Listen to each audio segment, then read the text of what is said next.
Welcome back, everyone, to your newspaper of the imagination, broadcast around the world 4 times a week. Believe it or not, and then we have the Twitter space on the Wednesday. This is a 5-day-a-week operation. So welcome back, Artist Journal, September 21st, 2023, broadcasting from the Cartographer's Workshop, deep in inner space. My name is Adrian Pocobelli, and welcome back. And probably many of you already have seen this or know who this is.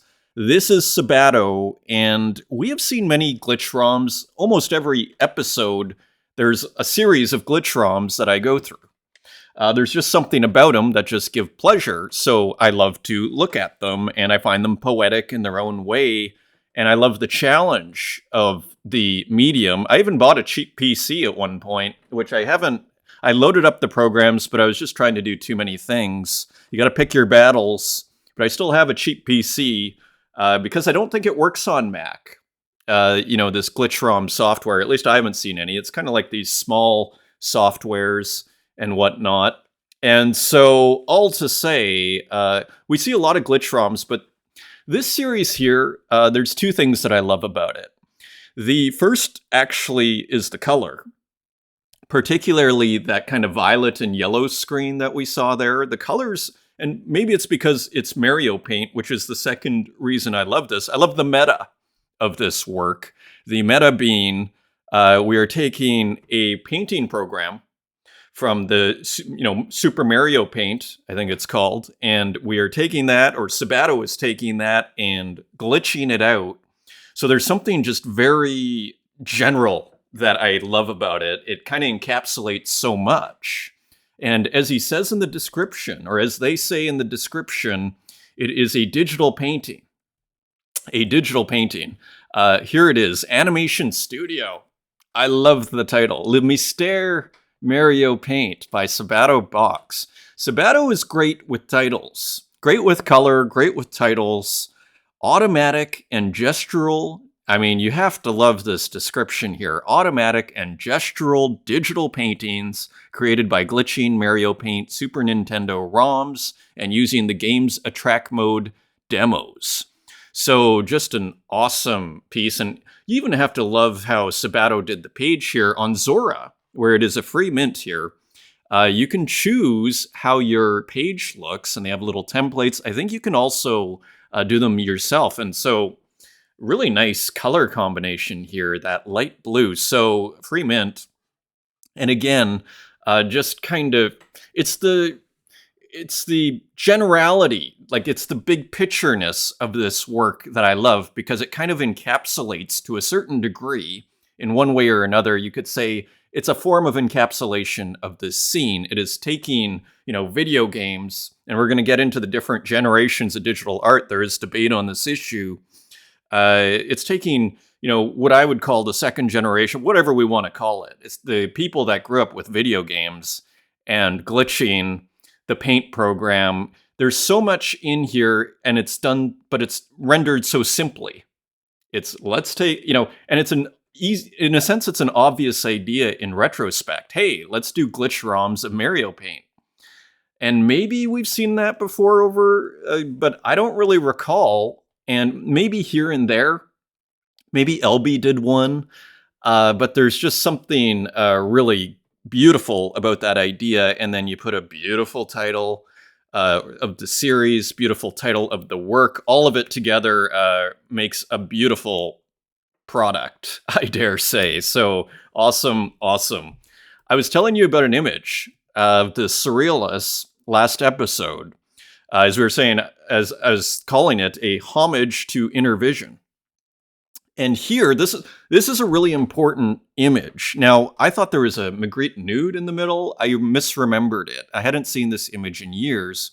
But what you see here, this is a very important image for me. Or I would say, here you have André Breton here, Salvador Dali, Max Ernst, Yves Tanguy there. Basically, you have this surrealist group, and this wasn't an easy image to find, by the way. This was not an easy image to find.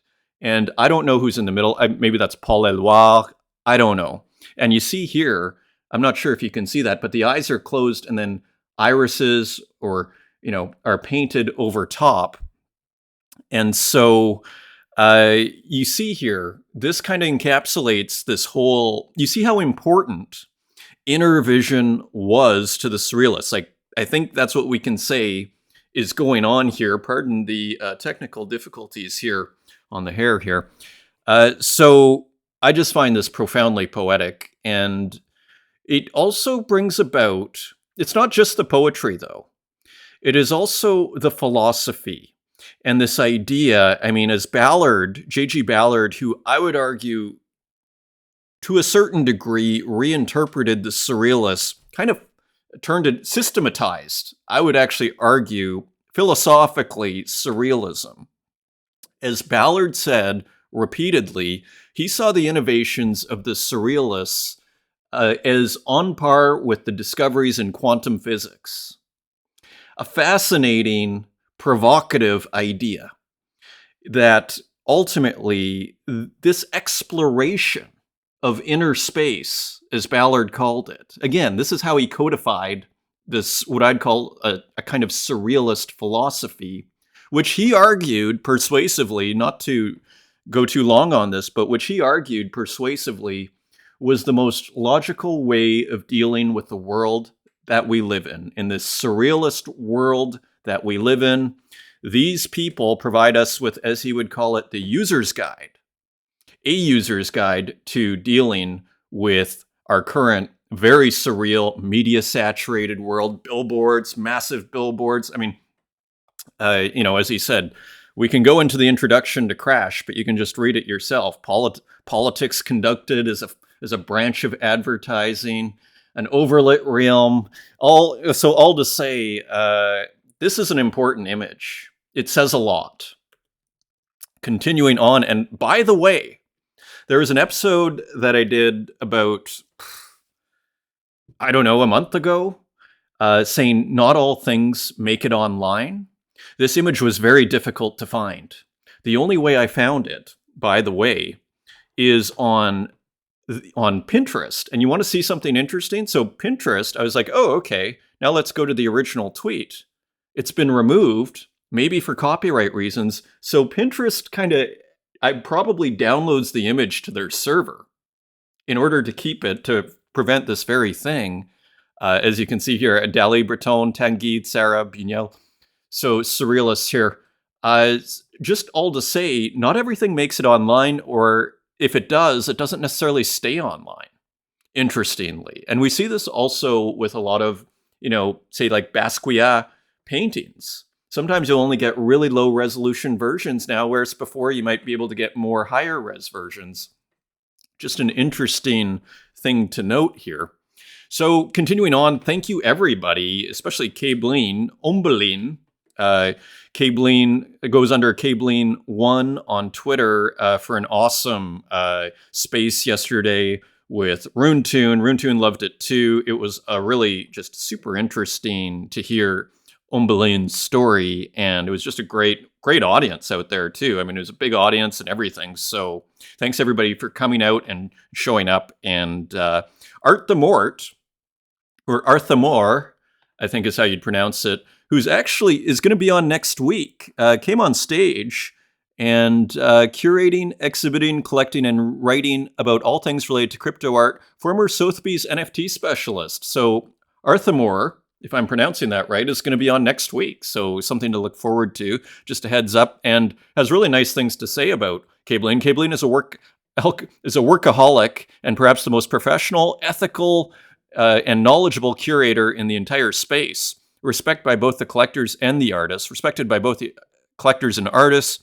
If I had a structure, I'd try to hire her at all costs. So very nice words there for Cableen, also known as Ombelin. That is her first name. She was saying a medieval French name. Big thank you to Skomra. I have put a new promoted stories. I've been putting some of these on Zora. Thank you, Skomra, for the purchase. Now I'm going to put a few one-of-ones on Tezos, a few kind words about the most evil man in mankind's history. So I didn't realize this was Immanuel Kant, but someone was saying, what does Immanuel have to say? I was like, oh, maybe that's who this is.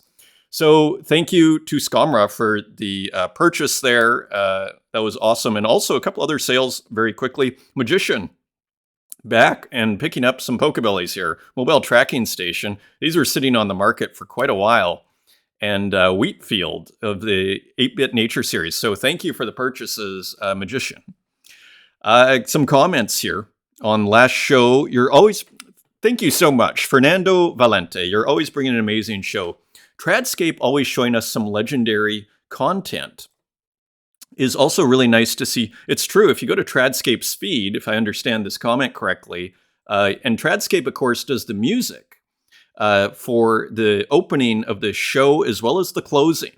Those were NFTs where Tradscape gives permission to basically use them how you like. And so big shout out to Tradscape. It's also really nice to see some of my buddies in the show. People on Tezos are grinding and doing experiments. It's really nice to see that you're watching and talking about them. So yeah, people on Tezos, I agree, they are grinding and trying things out. The auctions have been going pretty well. Bijou, I think, picked up a few of them for pretty nice prices. How much did the work yesterday go for? We'll see. We'll see as it comes. Let's continue on here. Retro Manny. Well, this is awkward. So referring to not private shop, but pirate ship, as I went off on talking about all the different ways I can monetize, but Manny was just talking about getting on the pirate ship. But thanks for the shout out. Now I need to get my hands on that ticket from Ed. Yeah, if you go to Ed's feed, I think if you put in maybe search Pocobelli and you'll see a pirate ship sort of thing. We're joking, and it is just an ongoing joke. Maybe we do something with it. Maybe we don't, about that being the ticket to the pirate ship. There are 200. They're like a Tezos each. Great episode as usual. Really appreciate when you show artists like Harvey Dean. These pieces really resonate with me. The attention to detail in the nostalgia always hits deep. Another artist similar worth checking out is Gordon Zuckhold. And I actually brought up some Gordon Zuckhold here just so people know who we are talking about. And there's actually some music here. So this is Gordon Zuckhold. So just some cool pixel art. Kind of cinematic. I mean, it's a 4-minute. I mean, how astonishing is that? This is a 4-minute loop. So that is wild. So short story, Bastet or buying cat food in New Harbor. So like a movie here. So that is who Gordon Zuckhold is. So great mention there. Salieri AI, I've already incorporated my daily dose of art. Great as always. Keep it up. You are more than welcome, and thank you for the encouraging comments. Definitions of digital art, and this is what I was mentioning earlier here. Definitions of digital art, glitch art specific, as that's where I'm from. Precursors in this category, we could say, is Stan Breakage, Jordan Belson. I've heard of Namjoon Paik, and others, including Dan Sandine, creator of the Sandine image processor, thus godfather to video circuits-based analog glitch art, which we see almost every show here. So here, we're talking about different generations of, I guess, digital or glitch art. Let's see. First generation, those who made pre-internet as we know it, but still on computers or with computer-based hardware software, possibly using bulletin boards. Second generation artists making work pre-social media, and often under the loose title of net artists. Maybe a convenient starting point would be the release of Windows 95 and the take-up browsers such as Netscape and Internet Explorer. This era could be defined as ending sometime around the start of Facebook in 2007. Third generation, those starting to make and propagate work via social media websites such as Facebook, Reddit, Tumblr especially, and other sites such as YouTube, Instagram, and Twitter, especially for the NFT space. And fourth generation, it's possible the fourth generation would be better defined from the move to mobile devices, away from desktop or laptops and into apps or apps on devices. I guess my concern, it's an interesting thesis, and maybe this is how it should be. So again, I never asking people to agree with me, but I guess if I was to ponder on this, I guess my concern might be that, I guess when I say the second generation of digital art, it's kind of, maybe it's just a loose way of saying there seems to be something different in the aesthetic of people who have grown up with video games.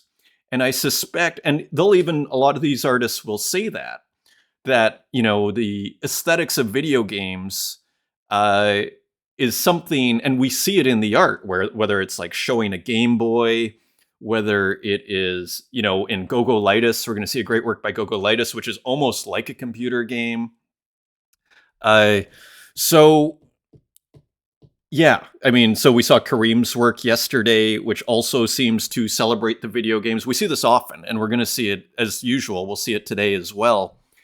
And so I guess my thought, to me, this is almost, it may be technically true from an abstract, but I just, like, there are pixel artists that started, say, in 2002. So, but are they, pre-Facebook? I think it gets confusing. I think, put it this way, philosophically, I think we need to use the art itself as the guide, shall we say, of if we're going to try and categorize these generations, so to speak. We might want to call them waves. But if we're to try and categorize these, I want to use the art itself. And for me, there's something inherently different in this kind of nostalgic joy that takes place in celebrating the pixel and video game aesthetics, one might say, and referencing them.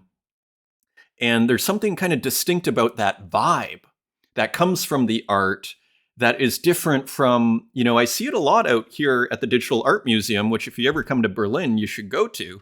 I think it's still going, the physical space. If the digital, the earlier, a lot of it's German, but, from around the world, but there's a lot of early digital art. It's a little more abstract and cold, shall we say, for lack of better word. And so to me, I see a definite, that's why I almost want to say generation. It's almost like parents versus the kids, and the kids are going, that's all fine and good. But we're over here, and that's what we care about. And that's kind of how it feels to me. So, yeah, but thank you for the super interesting comments. And there may be actually a lot to what you're saying here. And it is persuasive in the way that this is divided up. And maybe maybe this is coming from, I don't know if this is coming from a textbook, for all we know, for all I know. So maybe this has all been figured out already, and I'm just trying to figure it out on the spot here, trying to remake history here. Thank you for the comments, Crash Stop. That was fascinating. And feel free to, again, share more as we go here. So Jack, according to TZKT, we currently have 12,000 object users per month. We're not many, but we are good. So quite interesting, hey? So at the heights, we had just under 30,000. Considering that the prices for a lot of crypto are down 90%, I actually think this is a very impressive number here. And I'm actually kind of, and you see, it's kind of it's not dropping precipitously as it did, say, after the peak here in, January, let's say 2022. It looks like that was basically when NFTs peaked as well from a financial perspective. I remember there was a big boom when the MFers, I had like 9 of those things, went to 6 ETH, and unfortunately I didn't sell any because I thought they were going to 50. That's how it goes, though. We learn as we go. So all to say, 12,000 object users is, I talk about how this is probably a couple thousand people, this scene. Sounds about right, doesn't it? Because if there's 12,000 users, well, there's probably about 3 or 4 max that are kind of in here daily. This is probably people who log in like once a month, maybe sometimes artists who are, not necessarily. So all to say, interesting how small, but not too small. We are not many, but we are good. Sad news from Demon Ego. Please read. My object account may have been hacked. Today, someone else connected to my object account, accepted an offer, and immediately transferred 258 Tezos to a new wallet. Since these 2 transactions took place very quickly and the amount stolen from me was not visible in the account sent, I guess it was a bot attack. I'm not an expert on this. I remember the last time I heard, it was Françoise Gamma. was the last person I heard who got hacked, and it's just horrible for artists, especially these heartless hackers. Please do not collect anything on my object account for now. I mean, imagine an artist having to say this. Please do not collect anything from me. I'm trying to contact Kukai Wallet. Also, if the main account of mine is really hacked in such a way that even transaction can be controlled, unfortunately, this scenario may happen. We'll have to open a new account with regret. I'm so sorry about this situation. I don't know how it happened. So that is just terrible to see, and my heart goes out to you, Demon Ego. And if anybody knows how to help, send Demon Ego a message. Another interesting comment here, Anis Abdon, the great pixel artist here. Look at this. This may sound insignificant to some of you, but today I had a rough one at work and felt completely oppressed. I think we've all felt that in our lives. I've worked hard on a project for 3 months just to find out that a quote-unquote first-class citizen colleague will get all the press attention and credit. When I questioned about what was going on, he actually had the audacity to call me, and he literally said, "Who's here a higher class?" So clearly this person has issues. Feeling bad, I came home and found out at an auction that an auction had started on Voyager. This gave me little hope and a push to throw these kind of people behind my back and continue my journey in creating art and sharing it with the world. I can't wait to be able to quit and relocate. One day it'll happen. Yeah, just stay focused on that. And relocate. Interesting. Yeah, so beautiful work here. And kind of like, I guess we could call it a happy ending, getting a bid. Only, this work is cheap. I mean, Anis Abdon is a great pixel artist. We have another, he's been posting a lot of work, and you see how interesting and innovative as a pixel artist he is. 0.15 ETH, pretty reasonable. So, yeah. It's just, reality sucks sometimes, doesn't it? Mikey de la Creme. Just got pulled over after picking up my Myth hoodie from Krypton XYZ. Officer took one look at the hoodie and kept it moving. He didn't want no smoke. And here, look at how beautiful this hoodie is here. So if you are interested in your Myth paraphernalia, your Myth merchandise, look at how great that is. Go to krypton.io and you can find all sorts new, the Myth times Krypton. So beautiful over here. So how much is this? $79, or the t-shirt is $39. Pretty reasonable. Continuing on, Clown Vamp has sold out. So congrats to Clown Vamp. Detective Jack the Cold Case minted out. 500 pieces of alt history mystery Barbie Noir that uses a new story mechanic. The case file selling out in the depth of a brutal bear market. In short, I feel the love, including how we find what's next, including how we find Tiffany. So I think they're at 0.1 ETH. So, that turns into 50 ETH in the middle of a bear market. That's like $100,000, or what is that? Like $80,000? Huge. Congrats to Clown Vamp. That is impressive. If I have that right, that is incredible. Sky Goodman.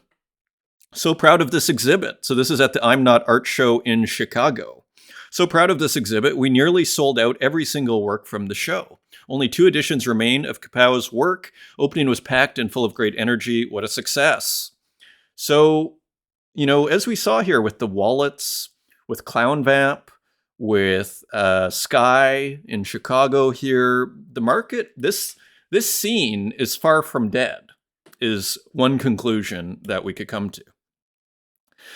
Rare, and that's from a market perspective and just like people logging in and everything. 12,000. It's not terrible, again, in the depths of a bear market, considering the peak was 31,000 users monthly. Rare. Tomorrow's mint, Edith and Spot, is based off the painting, The Honorable Edith Helen Chaplin, Marianis of Londonderry, DBE, with her favorite greyhound. So this is by Philip Alexius de Lazio, continuing with juxtapose of old and new surrealist technological paintings. So here we see the comparison. So here, of course, is Rare's work, and here is the original. So a few clues here into Rare's process, and a really nice piece here, a poetic work from Rare, and a little bit in the process here. Problems with paintings like this is that Spot has no neck. You shouldn't be able to see his face. So there is Spot. So fudging the drawing some using 3D assets as a reference, because there's no way I can afford one of these guys yet. So using 3D assets, so this is probably Yeah, so in other words, Rare can't afford a Boston Dynamics dog yet. Who knows how much they go for? So using 3D software, it appears, trying to capture a feeling instead of a direct one-of-one copy. So that is interesting too. I'd say wisely. Even trying to take into account oxidization and color correctness, I learn every time I do one of these pastiches. And who was it? I think it was Sabato saying with the Keith Haring, it's well worth your time to make copies. We are all standing on the shoulders of titans. And so finally here, when you look at the pieces all together, it starts to make sense, taking today and modern, placing it into Victorian, 17th, 18th, and 19th century, and even comparing real oil paintings from masters to using digital means to make them look authentic. So here are other works by Rare. We've seen all these. And Rare always puts these beautiful, simulated paintings here in the gallery, and wouldn't that just look grand? So very cool there from Rare, a little on the process. Jumping into the work, Curator by Uxine. So always, Uxine has very complicated narratives. So the Curator here, perhaps with the skull here, the teddy bear with perhaps clown paint on the face here, crying, maybe dripping paint of sorts, dripping light paint, art made of blocks, and then maybe these tears are running down over here and beautifully painted here. So a little meta on the art scene here, and look at this beautiful brushwork over here. So a complicated narrative. I'm not exactly sure exactly what the commentary is, and maybe we're not supposed to. It's good that it's not overly literal, or as my friend says, overly didactic. Like this is, this takes some interpreting. And there is the teddy bear. Let's see if there's anything else. No, just 2023. So this is R9 Tezos on secondary and selling out at, let's just see here. Look at all the action here. 44 Tezos on primary, pretty reasonable for an Uxine edition of 21 on object. Cool title. Inside number 1. So rustic digital art coming back again. And again, playing with the synths, one of our favorite icons here, or some of our favorite imagery on this show here, and this piano, kind of beautiful here with the sheet music and just showing the top there, a little cigarette, a plant kind of half painted, kind of very modern and painterly, isn't it? And even like a Windows looking computer here and a lamp. There's something very kind of capital M modern, feeling like almost like early 20th century in this beautiful digital painting here. This is an edition of 10. There are still a few left here, 2 left at 5 Tezos. Really nice. Inside number 1. So beautiful piece. Even the title is kind of modern sounding, early 20th century sounding. Rinnyfish, Cappy, Bug Marathon. So another work by Rinnyfish. Let's see if there's any volume. No volume on this one. So another cool, translucent pastel monster here. Or bug, shall we say, with really big teeth here and beautiful eyes and that beautiful noise, and looking like a cat is hanging off the back of this work here. Edition of 15, and let's just see, maybe taking offers. Offers are coming in, not listed yet. Beautiful. And continuing on, this is Machine, whose work we've seen before here on this show. I don't know if this is new, but just such a, I've been talking about like alternative digital art or indie digital art, maybe is a better way of putting it. This is one of those artists too that I just think are so interesting, easy to pass over on a first glance, but when you really look, you just think of how strangely original this is, boldly, I start to say courageously original. And you just start to go, this is really interesting. Challenging. These are challenging works. So that is Machine. And I don't know if that's a new work. So I love my beautifulest ex-friends. So having fun on Twitter. Great to see and hear. Let's just give that a like. And this was quite interesting too. I think Rob, might run Foundation. This became part of a space world, minted on Super Rare, so you can do that. I've done this, actually, where if you're on Super Rare, you can mint it there, and then you list it on Foundation if you want to be part of a world. That is doable. So current bid, 0.169, bit of a bidding war here. So that is cool, 0.1, 0.12. So again, kind of not bad in a bear market here, and a pretty interesting work. Kind of has also a bit of a modern feel. I mean, it feels pretty original, doesn't it? It's almost, you know what it reminds me of, if I had to? It's kind of like a Picasso, and it's almost like actually Salvador Dali's portrait of Picasso. Let's see if we can find that. Portrait of Picasso. Dali loved Picasso. Here it is. And so you see here, kind of, I mean, that's pretty far reference, but kind of, this is a beautiful portrait, isn't it? So here, but just kind of like pretty original work here. The artist, lest we forget, is Baisu. Beissu, created and developed by the Brazilian artist Pedro Ribeiro, also known as Baisu. So really interesting, cool work there. Artist on Super Rare. Nov 1914, Visitante. So we're talking about kind of indie digital art here. We have another one from Nov 1914 who has been quite prolific as of late. And here, again, a gradient, what I'm tempted to call like a gradient artist of sorts here, but really bold decisions here. And again, doing what seems to be a plant, these leaves seem to be circular gradients here. This interesting stripe, this beautiful kind of, almost like it was the framing device, but then removed. The other three, just beautiful. So interesting, right? And challenging. I picked one up. Visitante, cool title. Again, this looks very like capital M modern in kind of tone. There's almost, again, it kind of has that almost cubist kind of feel to it, but completely different. Also another kind of experimental work by Zozo. So remember the bear? Now this one does not have audio, but another just super challenging work, I would say. Look at the foliage here. Look at the leaves in this case. And what looks like a agricultural, setting here with clouds almost in the background. I mean, the boldness of what's going on here, not afraid, again, to challenge the viewer here. Only 3 Tezos.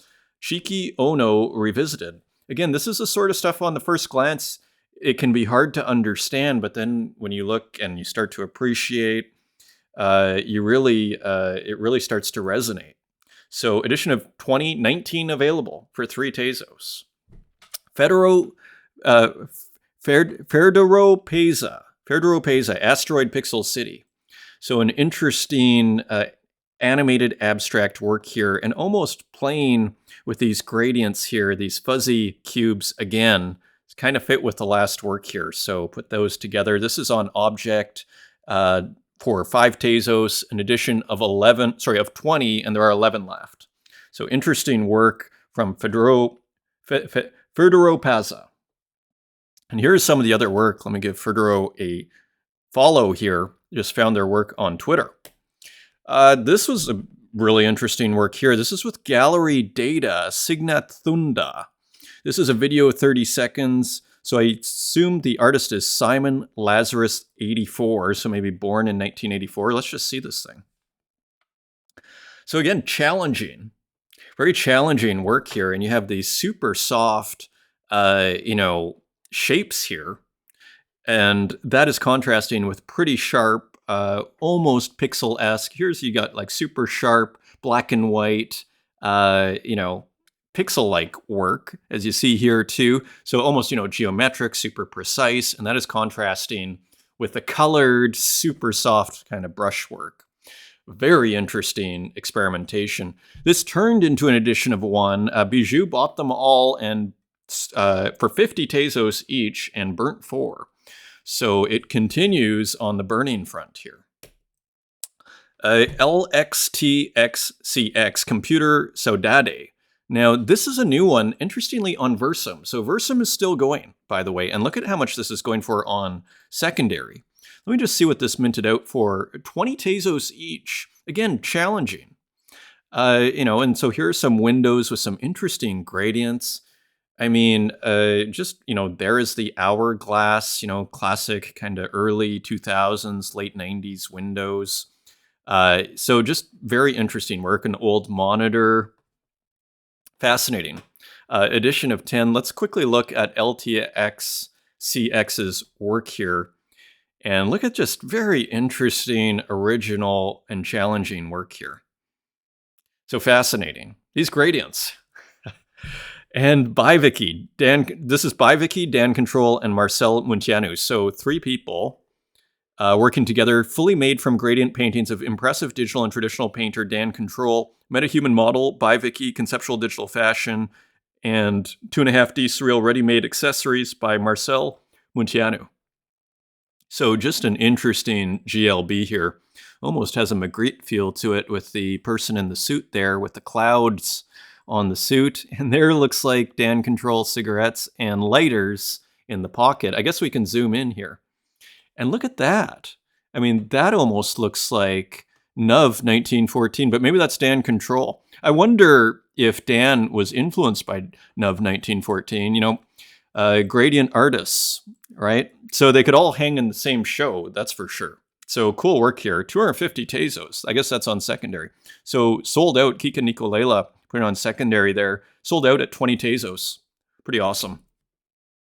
Another awesome work by Gozo. So we were singing the praises of Gozo here.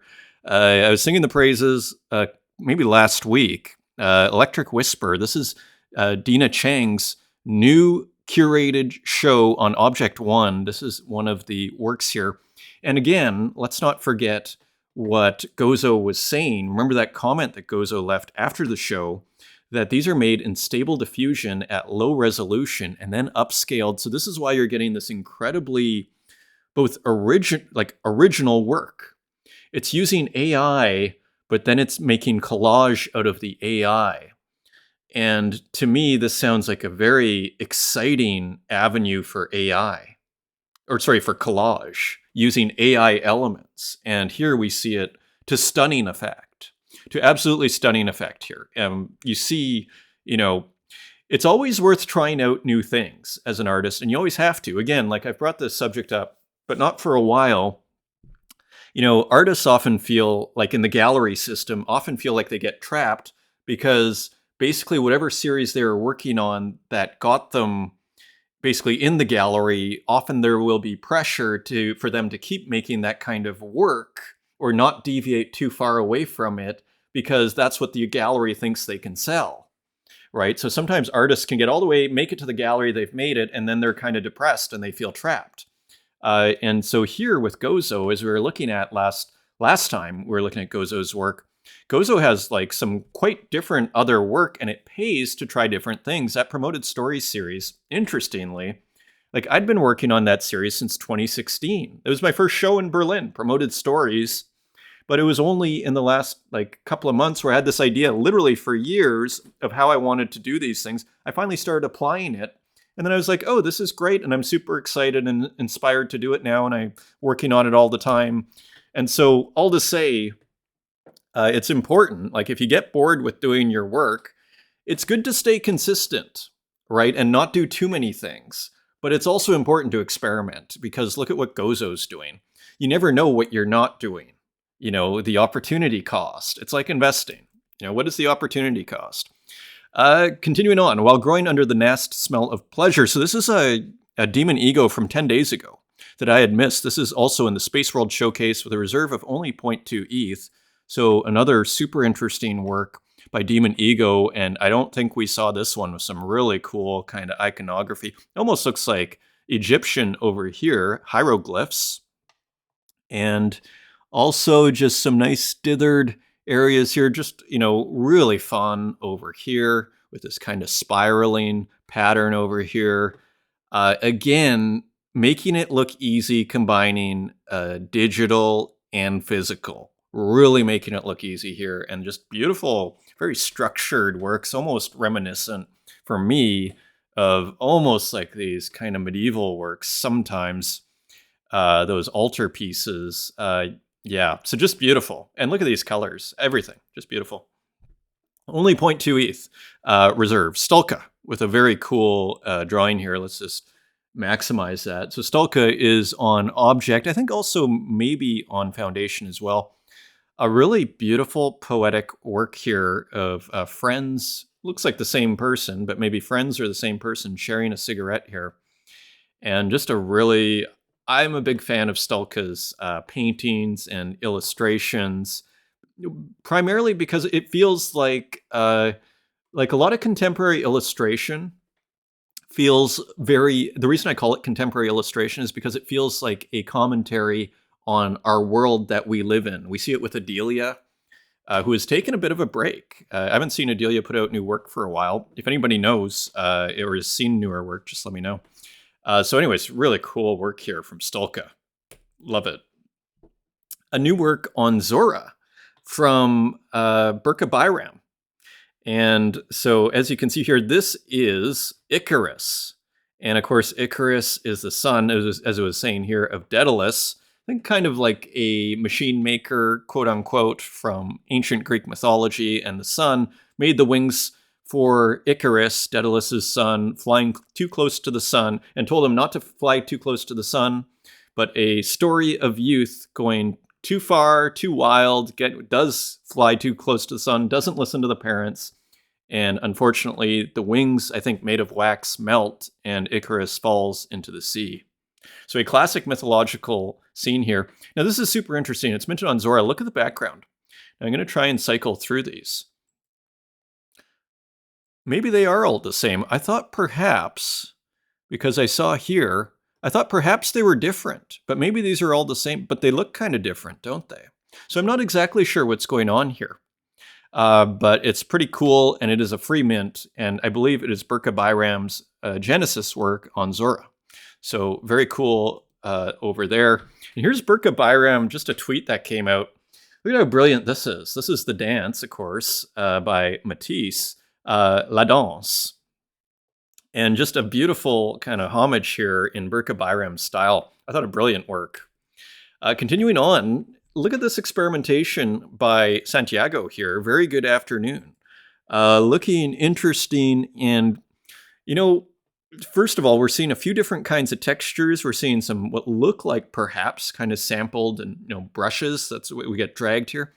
Also, we're seeing a bit of experimentation, it seems, with these kind of diagonal squares.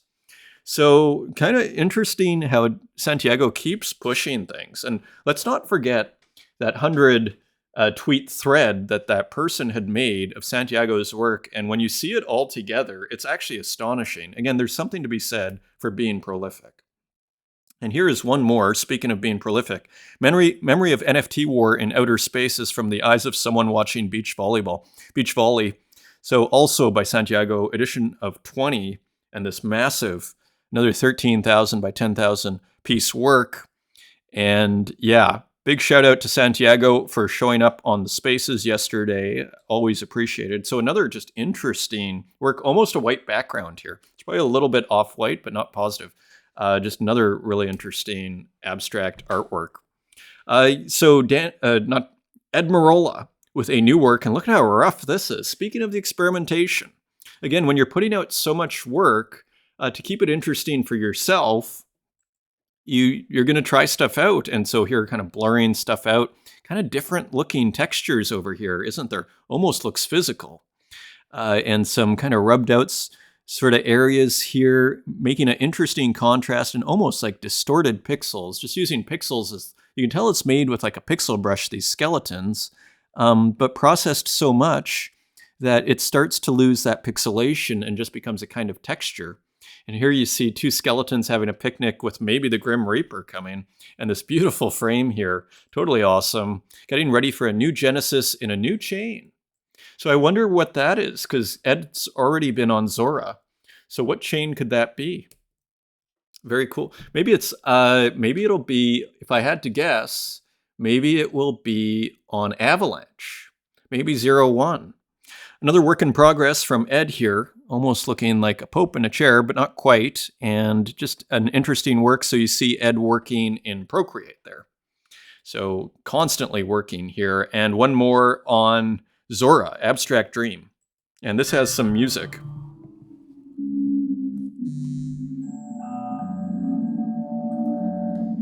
Let me see if I can increase. There you go. Look at that. This beautiful city. The turntable with the speakers, the person listening, even this noise up here. Brilliant, brilliant, brilliant.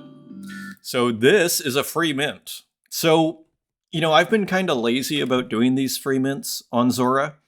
I think, but I'm starting to go like, you know what? This could be a huge missed opportunity. I was thinking to myself, if I don't mint a lot of this stuff, because there's a lot of just kind of great works that are basically a couple of bucks. Ed Marola, one more. I mean, look at how much work Ed's putting out. This one on Tezos, and a very kind of fun work here. Small piece, maybe 100 pixels by 100. This kind of cat figure. I think Ed's playing with a theremin, perhaps. He was mentioning that recently. Kind of sounds like a theremin in the background. First theremin gem. There you go. Only a Tezos. I picked one up.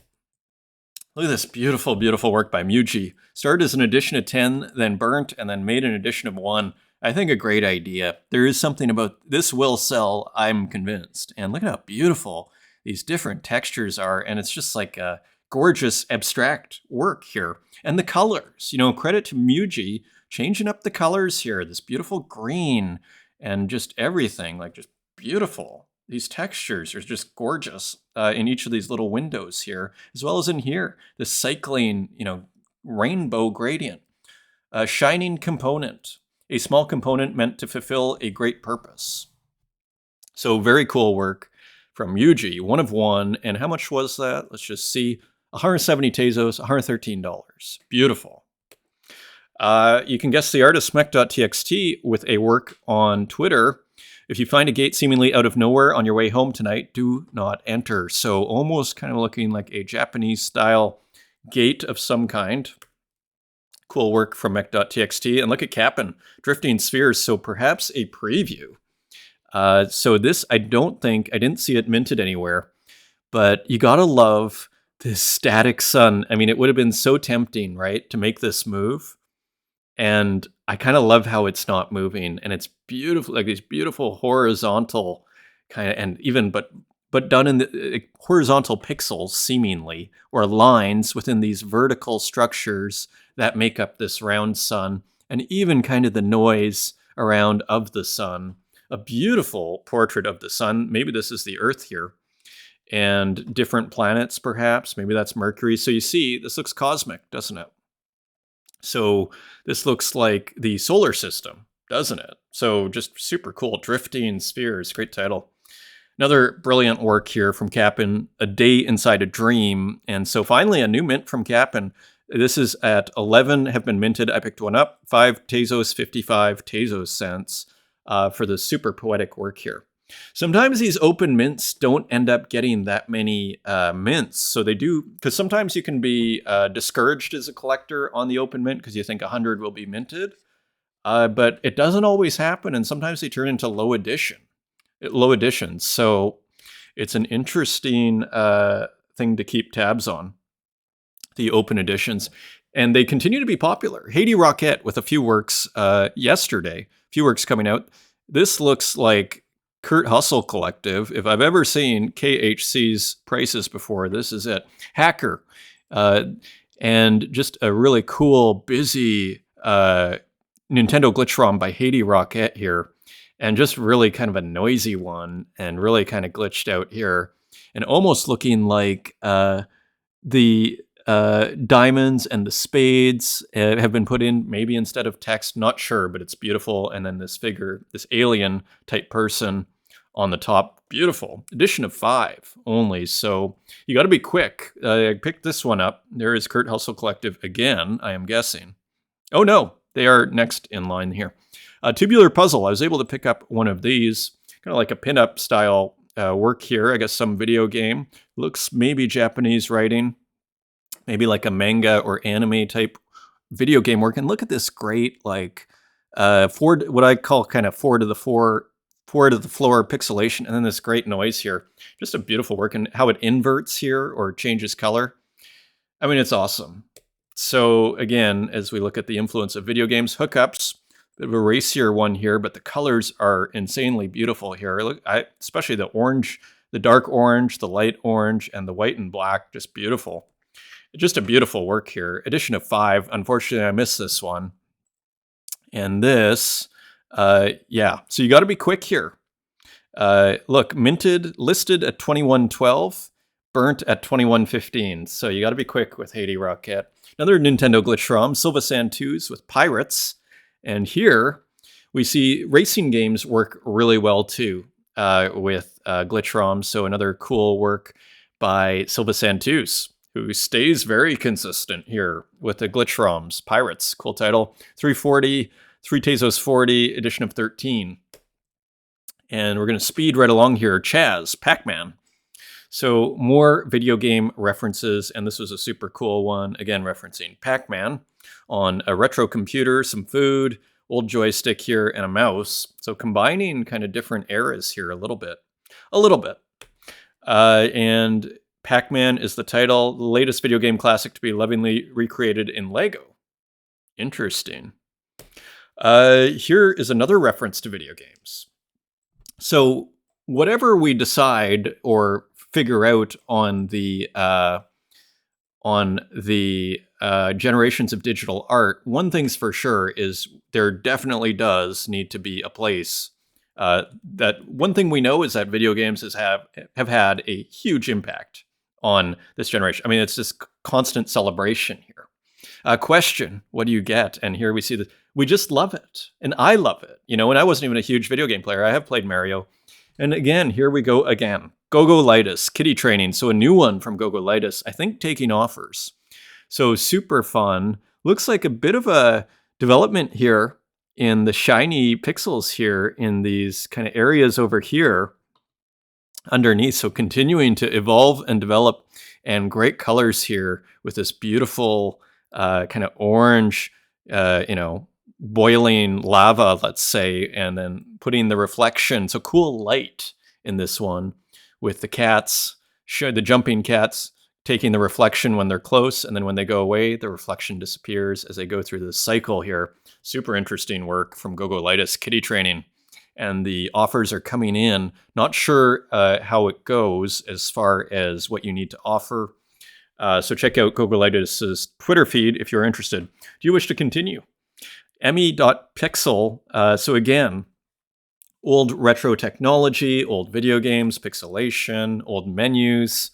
Awesome. And here's another one. And look at this, notoriousman.eth. So this is often we see notoriousman.xtz. So now on ETH, putting a 1 of 1, I believe, on Foundation and changing it up. Remember, Notorious Man often does these very wide angle works. And so here, changing it up with a almost square work here. And kind of this almost like a Wanderer type work by Caspar David Friedrich. Yeah, almost a reference to the Wanderer, or in that style, shall we say. Already dreaming. And here's another one, thinking about you. So just this kind of really poetic pixel art here. And here's another one. This is 25 Tezos, and there's 3 hours left. So maybe there's a chance, if you watch this early, to run and get it. And this beautiful pink sea here. So different works here, but a common thread of these people looking over into the landscapes. Kind of got a romantic feel to it. Capital R. And Anis Abdon, and again, these guys could show in the same show, couldn't they? Happiness is the smell of fresh laundry, indeed. And here, just another beautiful, almost impressionistic style work. This could be like a kind of Monet of sorts in terms of subject matter and composition. Semha, waiting for the black hole sun. So we've been looking at Semha's work on Twitter, and here's another one. We saw that kind of cosmic work with the doorway, and here is just another kind of metaphysical looking work. Let's continue on and speed up a bit here. Cantabrica. This is by Coke.eth. So this is on Zora as well. So just an interesting work here with some, again, I don't know if I assume that's Japanese writing, not positive on that. This is part of the Wave Drop and the Next Wave Collective on Zora. So I think you can just go to the homepage. 254 minted so far. So minting out quite well. Renki with another super cool animated abstract work, almost taking these noisy pixels and then forcing them into this structure here. So maybe using more than one software, I am assuming. There's probably some exporting going on here. Almost looks like scribbles that have been kind of exported into these animated cubes that are kind of distorting. Super interesting work from Renki. This is called You. This is an edition of 10 for 9 Tezos each. And Datura with a work, edition of 7, Arcad, Architectonic and Patterns. And Datura is always interesting because it's always verging on abstraction, but there is usually a representation. And look at these great vertical lines here for the sky. And then, of course, some kind of classic Datura noise and animation, so to speak, in the structures here and glitching. Great work as usual. One is available on secondary for 42. Let's just see. Went for 7 Tezos on primary. Went pretty quick. So nice work, Datura. Check this out, Somfei. I don't know if this was Star Wars or where this source imagery came from. Kind of reminds me of like that Star Wars, like old retro, like old looking, like is this the Death Star? I don't know, but it looks great, doesn't it? Just really, really cool. You just gotta love it. This is a GIF. I couldn't find it. I don't think there was a link to it. So just really, really cool work from Somfei. Here's another one, edition of 1 on Object, A Rose Bercuse.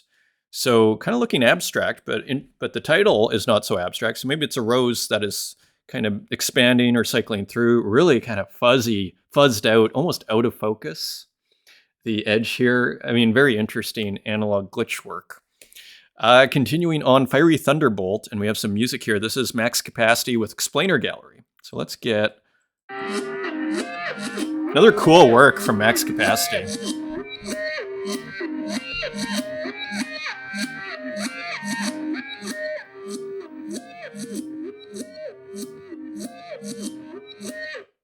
So pretty cool piece here by Max Capacity and Explainer. So let us continue on. Fiery Thunderbolt, and that is an edition of 25 for 9 Tezos 60. And this was also in Dina Chang's show that she did for Object 1, curated show. Let's just get the really original looking art here. Mixing video and I guess digital animation, for lack of a better term. Really nice contrast, these super strong, sharp red squares with this super fuzzy background. Really making, the physical and the digital work well together. Again, which is not as easy as it sounds, I would argue. It's just beautiful to look at. Nice music, too. So cool work here. The artist is MRKDRF, Mr. Kadurf. Not sure. Electric Whisper or Image Tension is the name of the work, and Electric Whisper is the name of the show. Do check that out on Object 1. Coda Nakazono, Fialment number 8, a really interesting piece here. Let me make it a little bit bigger. Kind of high res, just very cool kind of animated abstract work from Coda Nakazono. Super interesting. Is this a GIF? It is. Wow. That is a GIF. Filament number 8, 25 Tezos, and there's one left on secondary. And check this out. Also super high definition work here by Mika Oladev, Sky Goodman, and Drain. So look at this. So playing with the sneakers and the high heels and everything in this collaboration worked out really nicely. You can even see down there inside the shoe and underneath. Really, really cool hybrid of the... This is something that I'm actually surprised hasn't happened yet. This is a brilliant fashion idea, I would argue. Maybe it just is too difficult to do in practice from a fashion perspective, but this idea of a sneaker that has a high heel, I'm sure it's been done, but I've never seen it. Brilliant. How much is this? 10 Tezos, edition of 25. There are 7 left. And Zoom with a room here. This is an edition of 1, so continuing the post-room series here. So this is number 8. I think this is going for 100, for 25 Tezos to Clown Vamp. Nice purchase there. And post-room number 9. This is 4 Tezos, edition of 10. So really nice kind of plants. Again, plants in the foreground, interiors and exteriors, and then the wall in between with a window. Beautiful colors too. Here's another one that's really kind of yellow, kind of almost sunlit feeling, and you can even see the shadow of the plant, and almost like this porcelain vase. This is 100 Tezos, and this is a 1 of 1 by Zoom. So really cool AI artwork from Zoom. And then here is Tukes with kind of a different work. Again, playing with Tukes has gone a long way by trying out new things. And here we go again. Here are some interesting, beautiful flowers from Tukes here. AI artwork from Tukes V2 collection. So this is 0.15 reserve or buy now for 0.5 ETH, and that is on Foundation. And what is IANA? With some cool experimentation here, which added a little dark AI and digital painting, and always fun to check in with what is IANA. So again, I believe AI artwork, and then you see a lot of magic wand here to get these great textures. What I would argue is the magic wand, and then paint over top, and going with thinner brush strokes on this one. So interesting. Look at the, Warhol loved the magic wand or the fill tool on those early works in that portrait of Warhol. Remember the digital portrait of Warhol? It's a bunch of fills. And why? And why does it work so well? Why would Warhol love it so much? It's the same, and I love it so much. It's because you get randomness. And it's sort of like the equivalent of when Warhol would say, for example, get an assistant to just get the mop, or him using a mop to do the paint underneath a large screen print. Not even worrying about kind of where it's going to go, working with randomness. Because when the great thing about randomness is when it works, it looks brilliant. It's like, how could that person have thought of that? Warhol was a master of using randomness, I would argue, which is, again, why so much of the work looks so beautiful and poetic. But it was just him with a mop, let's say, or a paintbrush, loosely, even trying to paint bad sometimes. So which, by What is IANA, edition of 15, 9 left for 6 Tezos. And Kiro Mello, who I'd never seen before. Look at this beautiful print here. These kind of these animals, stuffed animals, really playing baseball here. I thought this was a beautiful print. Shipping worldwide, 200 euros, artist proof. So these are the artist proofs, baseball game. So maybe out of, I'm guessing, Japan here as well. So I look at the script here, but I am not an expert in scripts. Here's another one, Game of Soccer. So I thought these are quite brilliant. And here you can see they have different work here too, but these two prints really stood out. Really nice. Artist proof, 1 of 1, and 1 of 2, and 2 of 2. Again, 200 euros each. Kiro Mello. Luciana Gueroque. The Beasts Within. So a cool abstract work here. This is physical as well. So this is an open edition at 3 Tezos each, 7 minted. And of course, here is Joao Salazar in the studio, working hard, as we've been seeing here, working with both plasticine and paint in different works, getting still a consistent look and style. Just very cool. And of course, here is Tater Tots. Mood, Bath Salts, 6 of 15 editions available on Tezos. So this is on Tezos. And more beautiful physical artwork here from Tater Tots. And that is your show, my friends. I will try and speed up future episodes. This has gone a little long. Thank you for joining me. And until next time, take care.